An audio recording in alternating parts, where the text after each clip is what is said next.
Ja, hallo zusammen. Herzlich willkommen zu Jeck aus dem Wohnzimmer, jetzt schon Folge 6. Ja, ihr fragt euch bestimmt, warum sitzt ihr jetzt alleine hier? Wo ist der Riekes? Ja, also es war so, am Donnerstag hatten wir richtig Vatertag. Und ich kann euch sagen, das war diesmal ganz anders wie sonst. Aber was soll ich viel erzählen? Schaut es euch selber an.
Wunderbar, herrlich.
So, ich habe es ja gesagt. Und jetzt viel Spaß mit Jeck aus dem Wohnzimmer Teil 6.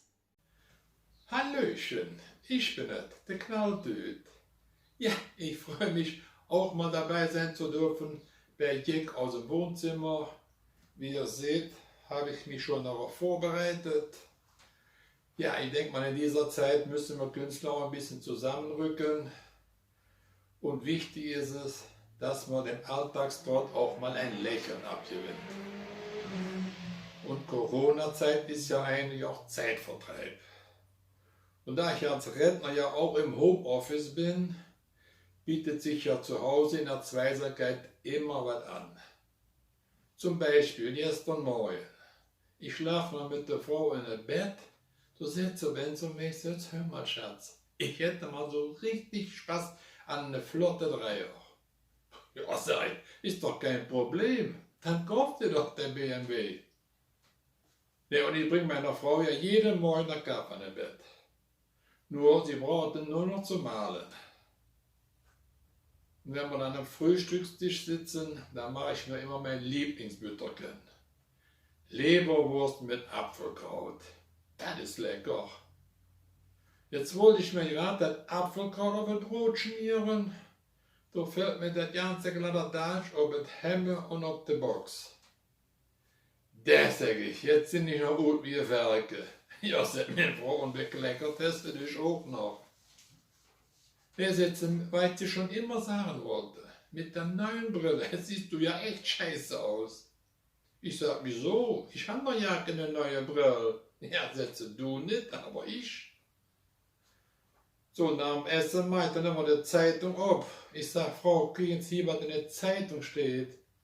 Die sexuelle Revolution beginnt. Ja, sagt mir eine Frau, was nutzt mir die sexuelle Revolution, wenn du keine Munition mehr hast? Ja, und wenn ich die Zeitung gelesen habe, dann mache ich auf die letzte Seite noch das Kreuzworträtsel. Jetzt komme ich doch einfach nicht wieder. Ich sag von meiner Frau, hör mal, wie heißen nochmal die Häuser, die geschützt werden müssen? Ja, sagt sie, denk mal. Ja, sag ich, das tue ich die ganze Zeit, aber ich komme nicht drauf. Mir das, ich sag, Schatz, was gibt denn zu essen? Da sagt sie, nix. Ich sag, wie nix? Gestern habe ich doch schon nix. Ja, sagt sie, ich habe ja vor 2 Tagen gekocht. Da sagt sie, du hast ja jetzt auch bald Geburtstag. Was wünschst du dir denn? Ich sag, du brauchst mir nichts zu schenken. Ja, sagt sie, da habe ich auch 3 Tage. Apropos Geburtstag, hier direkt an meine Freunde, Bekannten und Kollegen, die mir vorher ja zum Geburtstag gratuliert haben. Das hat nichts gebracht. Schickt mir dieses Jahr bitte entweder Geld, jetzt zu trinken oder jetzt für die Kiffe. Das war es. Pause. Lieber Michael, lieber Guido, erstmal herzlichen Dank für die Einladung, dass wir an eurem kleinen Projekt teilhaben dürfen. Und wir haben uns heute überlegt, hier in kleiner Marschformation unser Heimatlied aus Hastenrath zu spielen. Das ist ein Lied, da geht es um Freundschaft, um Geselligkeit, um Beisammensein. Und ich glaube, das kommt momentan bei vielen ein bisschen zu kurz. Und vielleicht ist dann heute dieses Heimatlied von Hastenrath nicht nur für Hastenrath, sondern vielleicht für ganz Eschweiler und auch über die Stadtgrenzen hinaus ein kleiner Trost. Und wir freuen uns, wenn wir dann bald wieder alle zusammen sind.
Hallo zusammen zu Jeck aus dem Wohnzimmer.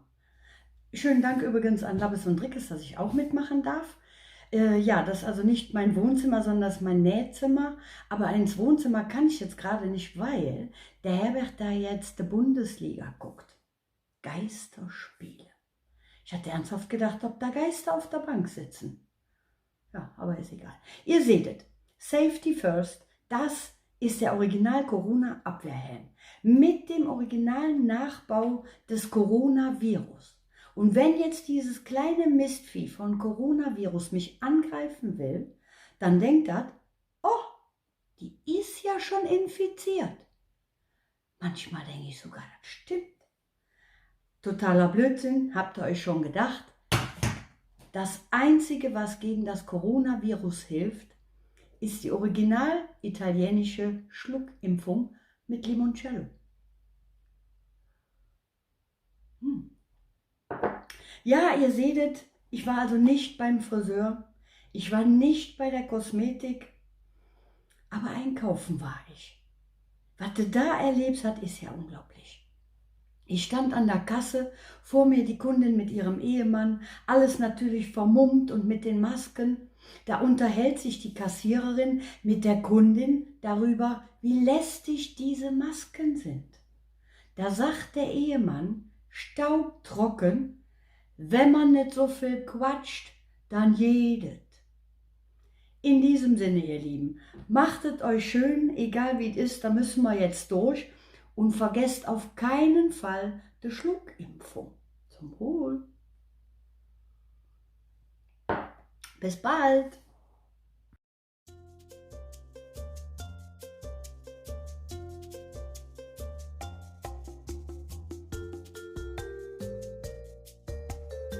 Ja, hallo, da bin ich mal kurz zwischendurch.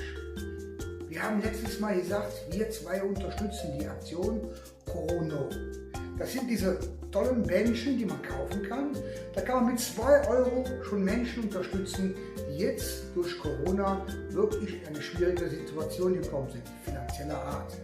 Ja, deswegen, es haben viele geliked letztes Mal. Ey, super, finden wir toll, aber das nützt nichts. Ihr müsst die Bändchen schon kaufen. Wie gesagt, die kosten 2 €, mit 2 € was Gutes tun. Ihr kriegt die Bändchen entweder bei uns oder hier, wo wir wohnen, in Eschweiler bei Allianz, Mais und Klaas in den Kinzweiler, bei Klamme Schuhmacher. In Köln gibt es ganz viele Verkaufsstellen. In Düsseldorf, da könnt ihr im Netz nachgucken unter www.coronano. Da findet ihr die Verkaufsstellen. Also 2 € und ihr seid dabei. Danke.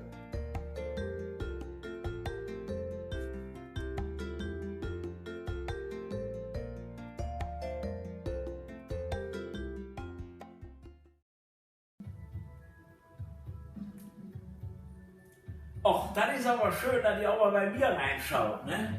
Herzlich willkommen in meinem Wohnzimmer. Ja, das ist ja fein. Hör mal, ist halt nicht mehr verrückte Zeit, ne? Hör mal, man weiß ja nicht mehr heute, was morgen alles passiert, ne? Und da ist es doch schön, wenn man mindestens eine Konstante im Leben hat, oder? Jeck aus dem Wohnzimmer. Hör mal, das ist ja fast wie früher mal Wetten, das. Ne? Man geht noch schnell vorher in eine Badewanne, noch mal schnell mit Wasser gezogen, ne? Lecker was essen vorher und dann zack, schön gemütlich, ne? Mit der Fernbedienung vor dem Fernseher, Sonntagabend 19 Uhr, Jeck aus dem Wohnzimmer, Teil 257 heute Abend. Nein, war Spaß, ne? Ja, aber das ist wirklich schön, dass ihr mal bei mir reinschaut und dass ich euch einen kleinen Beitrag leisten kann. Ne?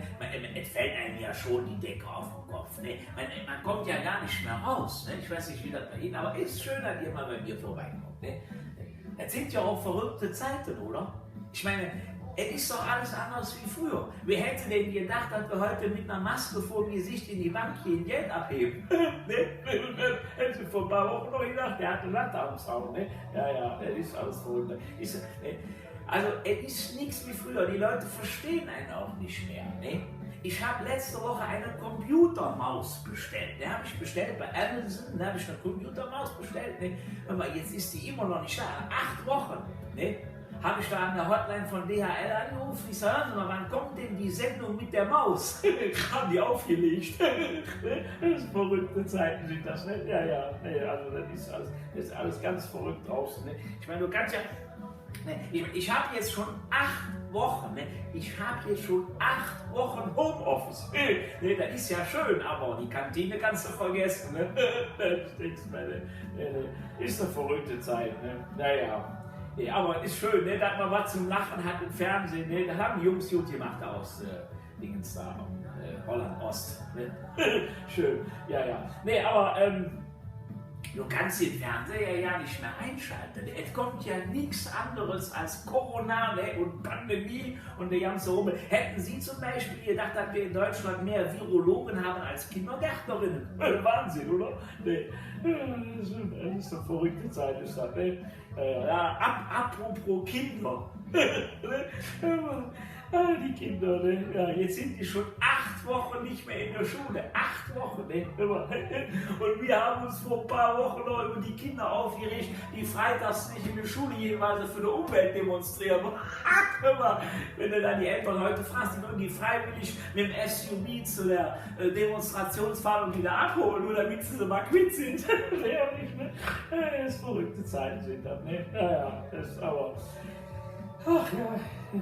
Ich möchte ja nicht wissen, wie viele Eltern mittlerweile erkannt haben, dass das Problem ja nicht die Lehrer sind. Wahnsinn, verrückte Zeiten. Ja. Meine Tochter, die ist ja auch, die macht ja auch Homeschooling. Ja, da hat letztens der Lehrer gesagt, so, wir machen nächste Woche eine Online-Elternsprechnacht. Machen wir nächste Woche. Da hat sie zu meiner Tochter gesagt, schicken Sie bitte mal Ihren Opa hier an das Mikrofon, an das Videokamera, hier an Ihren Opa. Hat gesagt, wieso denn mein Opa? Ja, sagt sie, ich will Ihrem Opa mal zeigen, was Ihr Sohn bei den Hausaufgaben für Fehler macht. Das ist eine verrückte Zeit, Ja. Hallo zusammen, hier sind für euch die Schokolätscher. Und wir bedanken uns ganz recht herzlich für eure Einladung. Labes und Trick ist eine tolle Sache, die ihr da jeden Sonntagabend macht. Jeck im Wohnzimmer. Freut uns gerne dabei zu sein. Wir wären auch gerne mit euch im Schwimmbad. Ja, dürfen wir nicht. Ist ja alles geschlossen, ne? Gerade das Hallenbad ist so. Das schwimmen wir für euch bei uns im Wohnzimmer bei Silja. Schön grün, wir sind ja.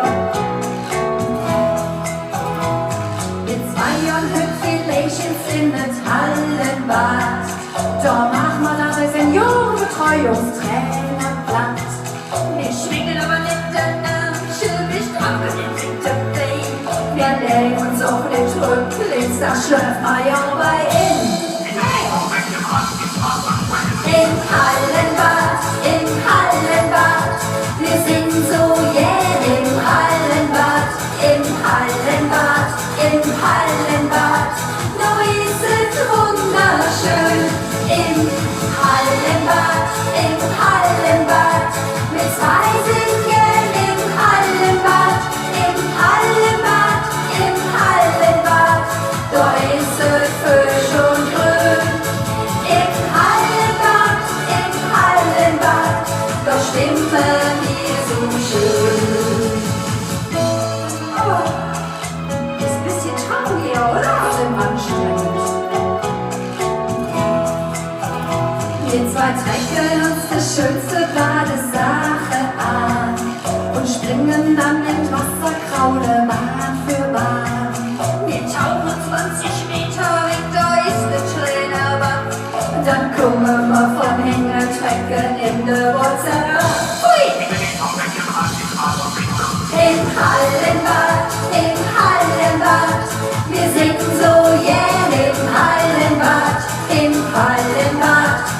Hallenbad, nur ist es wunderschön. Im Hallenbad,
viel lieber bei euch als im Hallenbad, ganz ehrlich. Und vielleicht sehen wir uns bald wieder. Bleibt alle gesund. Bis bald. Passt auf euch auf. Sagen die Schokolächer. Tschüss. Tschüss. Jetzt wollte mir Michael jeden Tag gekochen. Ich mit dem in der Aldi, da war gähnende Leere im Regal. Keine Konserven, keine Instant-Nudelsuppe, nix. Hab ich gesagt, ja Junge, da jedes bei uns halt nichts zu essen. Wenn ich irgendwann der McDrive wieder abgemacht hätte, wäre bei uns zu Hause so ein ernährungstechnischen Engpass gekommen. Meine süße kleine Pitbull, Shakira, wollte ja auch hier zwischen den Zähnen haben. Da wollte ich mit dem am Fretznapf, ne? Da wollte das hier der Schnauzenschutz nicht tragen. Ich sag, Shakira, der muss an. Ja, die Mutti trägt ja auch eine Maske. Das wollte das Unverreckte nicht einsehen. Ich sag, Shakira, wenn du jetzt nicht der Schnauzenschutz anlässt, da kocht die Mutti wieder selbst. Und da ging es. Wir machen ja jetzt auch Nachbarschaftshilfe, ne? Ja, ich gang einkaufen für die Brollmanns. Wie erkläre ich euch die jetzt? Er ist so ein Typ, so wie Juppie heißt das, nur jünger. Sie ist so ein Typ wie eine von den Jakobs-Sisters, nur in schlank und ohne Pudel. Beide so süße 85, ne? Jetzt hatte die sich im Internet, ne, so eine große westfälische Spargelschinken bestellt. Als der kam das Helga bei mir klingeln und sagt, Rosi, da steht, der darf nicht in den Kühlschrank, da versalzt der muss im kühlsten Ort der Wohnung gelagert werden. Dann ist bei uns das Schlafzimmer. Ich sag, ja, dann. Jetzt lag der Schinken bei den Brüllmanns in der Besucherritze. Ja, 14 Tage später rochen die beiden wie ihr westfälischer Spargelschinken, ne? Da war ich grad mit dem Shakira vor der Ports. Ja, da haben die auch versucht, spazieren zu gehen. Da hätte das Shakira Witterung abgenommen. Lebendfutter! Was soll ich euch sagen? Der Brüllmanns hat eine neue Bestzeit um den Block, 1,56. Früher war ich ja beim Salon Bubikopf im Pfingst als Friseuse. Jetzt war die in der Aushilfe krank geworden. Ich Beverly Cheyenne. Han die mich angerufen, ob ich ins Kummer kann, jetzt helfen. Han ich hier gemacht, ne? Da kam auch meine langjährige Lieblingskundin, Frau Memmenschlag Zinkheimer. Das hätte vielleicht genutzt, als ich dem gesagt habe, es muss ich da selbst wäschen. Hier bei den ganzen Auflagen, die wir im Moment haben. Ja, dann wollte sie nicht mit auf den Hof kommen. Ich sag, bitte folgen Sie mal auf den Hof, ich muss Sie abspritzen. Sagt sie, aber doch nicht mit dem Gartenschlauch. Sag ja, wie soll ich das machen, sonst mit 2 Meter Abstandsregelung. Dann sind wir wieder in den Salon. Da habe ich dir meine beste Effilierschere anvertraut und habe gesagt, so, Frau Memmenschlacht-Zinkheimer, jetzt stufen Sie sich mal eben flott den Pony selbst durch. Sagt die zu mir, wie, selbst? Ich sag, nun geben Sie sich ein bisschen Mühe, das haben Sie doch bei mir lang genug gesehen. Und wenn das klappt, dann lasse ich Sie beim nächsten Mal auch an die Farbe.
Hallöchen.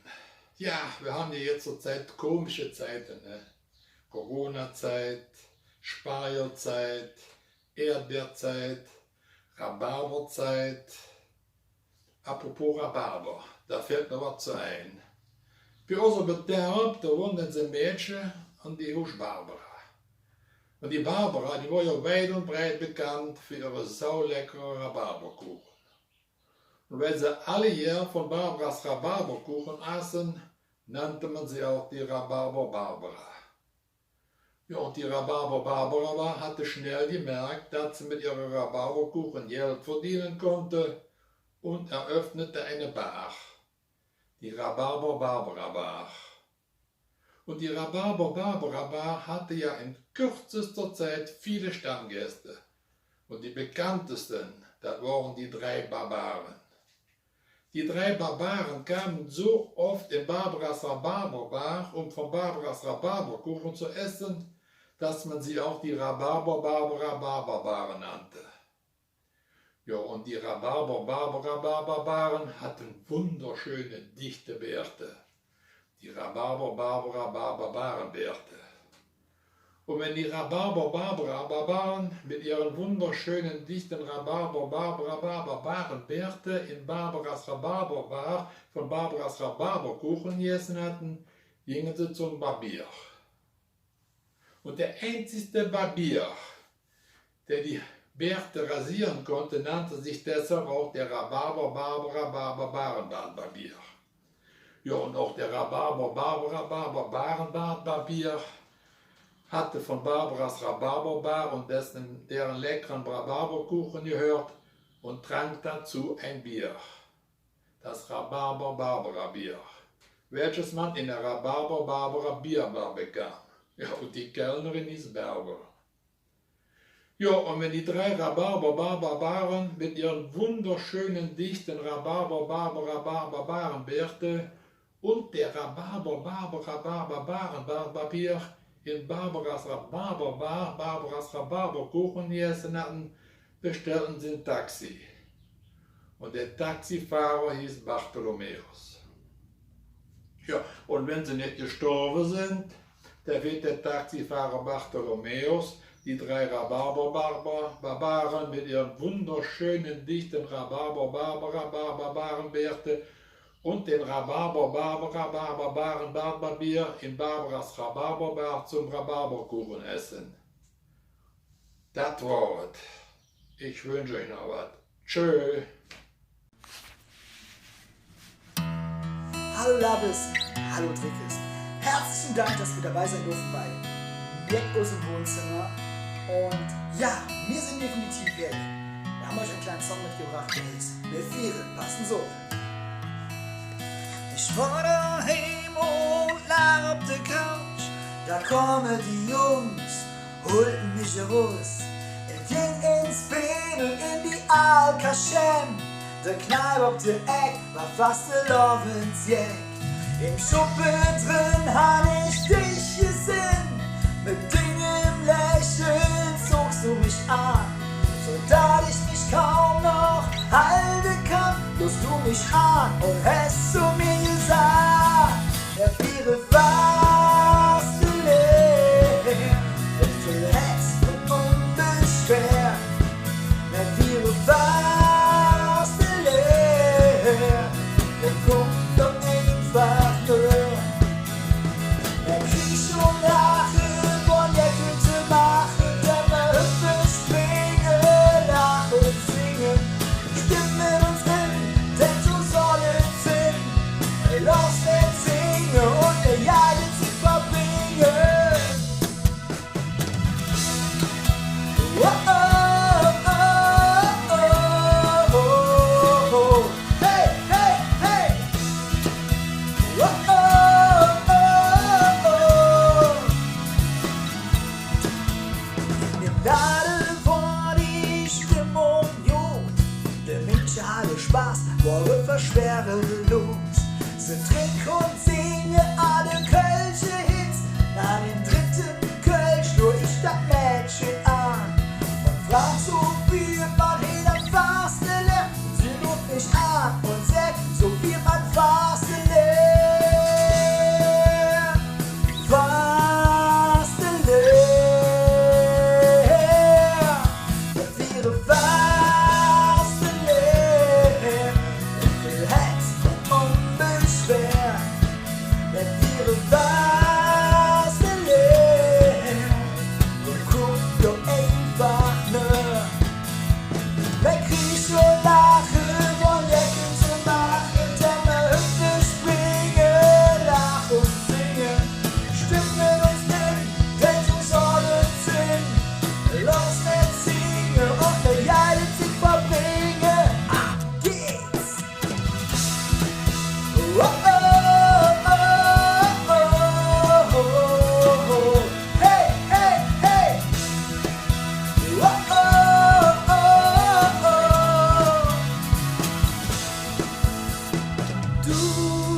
wenn ihre Vase leer, kommt noch einfach nur.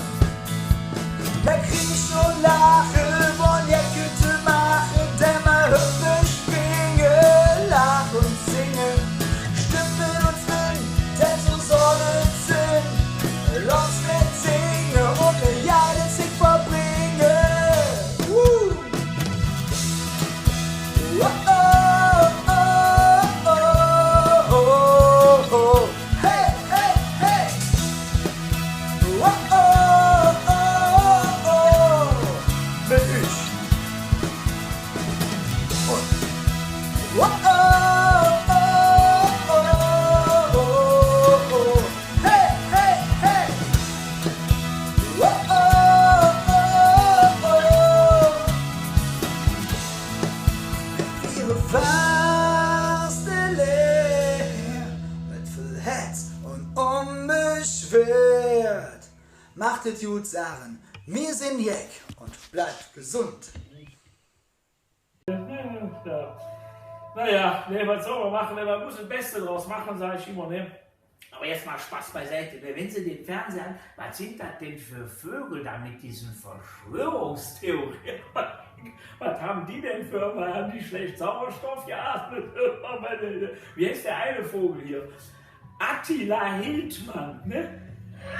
Attila Hildmann, der ist früher. Also ich meine, jetzt kann man mal sehen, ne, was für eine Unterversorgung im Hirn stattfindet, wenn man sich nicht richtig ernährt. Ne?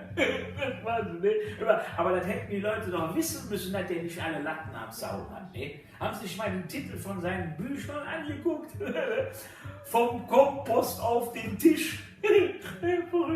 Oder die besten 30 Rinderburger-Rezepte ohne Rindfleisch und ohne... Nee, ehrlich Quatsch, wie hieß das? Falsch. Die besten 100 Burger-Rezepte ohne Burger. Verrückt ist das nicht, also, ist eine verrückte Zeit. Ne? Naja, der Hildmann, ne? der lädt die Leute hier regelmäßig zu Demonstrationen ein. Ne? Wie stelle ich mir das vor, wenn Veganer demonstrieren? Ist das dann Gemüseauflauf? Das ist verrückt, ne? Das ist verrückt, ach ja. Nee. Aber das einzig Schöne an der Corona-Zeit ist, dass ich jetzt endlich mal Zeit habe, mal nach neuen Witzen zu suchen. Ne? Ich liebe ja Tierwitze. Ne? Ich habe ja immer, das wissen ja nicht mehr, ich habe ja immer Tierwitze dabei. Ne? Ich suche gerade nach neuen Tierwitzen und ich habe schon was ist weiß und fliegt durch die Luft? Biene Mayo. Genau, ne? Fand ich total witzig, ja, verrückte Zeiten. Ne? Oder hier, kommt ein Pinguin zum Fotografen. Er sagt, ich hätte gerne Passfotos. Sagt der Fotograf in bunt oder schwarz-weiß? Genau, ne? Ja, ich liebe das. Ich gucke ja auch alles, was so im Fernsehen geboten, also hier so Streaming und so weiter. Ne? Und da habe ich einen wunderschönen Witz bei meinem Kollegen, einen wunderbaren Witzeerzähler auch. Ne? Von Markus Krebs habe ich einen wunderschönen Tierwitz, den muss ich erzählen. Ne? Guckt auf die Seite von Markus, ne? Dann könnt ihr auch nochmal ein Original sehen. Aber ich muss dir erzählen, ich fand den so herrlich. Ein wunderschöner Tierwitz. Ne? Ist nichts Ernstes, war nur ein Hüster. Ja, aber ein wunderschöner Tierwitz, ne? Von Markus Krebs hier und so weiter. Kommt ein Hase zum Arbeitsamt. Sind jetzt zu dem Vermittler, sagen, haben Sie einen Job für mich? Montags, ne? Haben Sie einen Job für mich? Sagt er, nee, haben wir nicht. Wir vermitteln nur Jobs für Menschen. Also. Dienstags, ne, kommt der Hase wieder zum Arbeitsamt. Sind der Hälfte, haben Sie einen Job für mich? Sagt er, nee. Ich habe doch schon mal gesagt, wir vermitteln nur Jobs für Menschen. So. Mittwochs kommt der Hase schon wieder. Sagt der Hälfte, haben Sie einen Job für mich? Sagt der Hälfte, ich habe doch schon 3-mal gesagt, wir haben nur Jobs für Menschen. Also. Donnerstags kommt ein Zauberer. Sagt ihr zu dem Vermittler, hören Sie mal, ich suche ganz dringend einen Hasen. Ne, wissen Sie, für die Zaubertricks und so, ne? Ich brauche einen Partner, einen Hasen. Haben Sie da was für mich? Da sagt der Vermittler, hören Sie mal, das ist ganz verrückt, seit 3 Tagen kommt hier jeden Tag ein Hase, ne? Und fragt, ob ich einen Job für ihn habe. Lassen Sie mal die Karte da. Wenn der kommt, dann gebe ich ihm die Karte. Ne? Ja, sagt der, prima, wunderbar. Ne? Am Freitag kommt der Hase wieder. Ne? Sagt, haben Sie einen Job für mich? Sagt der Vermittler, ja, habe ich. Das ist ganz verrückt, das werden Sie gar nicht glauben. Gucken Sie mal hier, ich habe eine Karte, einen Zauberer, der sucht einen Kompagnon. Ne? Und da sind Sie doch perfekt. Sagt Sie als Hase, der sucht doch für den Zaubertricks, ne? Der macht einen Riesenjob, da sind Sie doch genau richtig. Guckt der Hase ihn an, sagt, sind Sie bekloppt? Ich bin Elektriker. Genau, ne? Ich fand den herrlich. Ne? Ja, die sind verrückte Zeiten, meine Lieben. Ne? Man muss das Beste draus machen. Das Wichtigste ist aber, bleibt gesund. Ne? Ich freue mich, wenn wir uns wiedersehen. Vielleicht in der nächsten Session. Drücken wir alle mal ein Däumchen, ne? Dass die Wissenschaftler noch schnell was finden. Oder bei anderer Gelegenheit. Ne? Das Wichtigste ist, bleibt gesund. Ich freue mich auf euch. Und jetzt muss ich leider Schluss machen. Jetzt wird im Schloss Jeck aus dem Wohnzimmer. Ne? Wir sehen uns. Tschüss, ihr Lieben. Tschüssi. Ach, herrlich.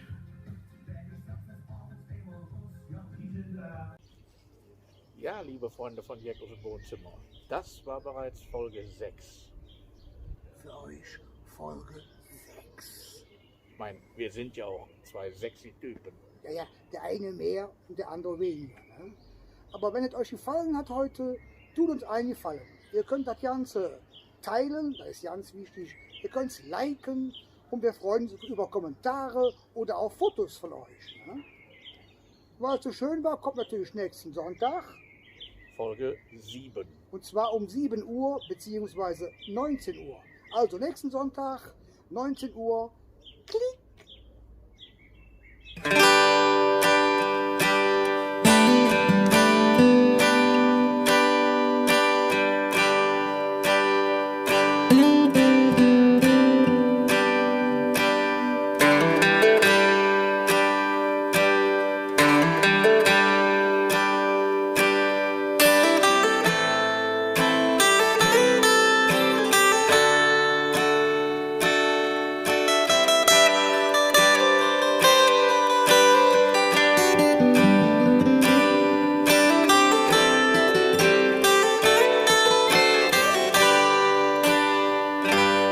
Wenn et nicht mehr für an je, wenn et Wasser dir bis zum Halsen steht, wenn du dich allein gelassen fühlst und du ja nicht wieder weißt, mit die Rot bis auf die Zähne. Irgendwann doch der größte Drissen eng, nicht mehr lang, bis da de Zünsche wieder schien, mit die Rot bis auf die Zähne.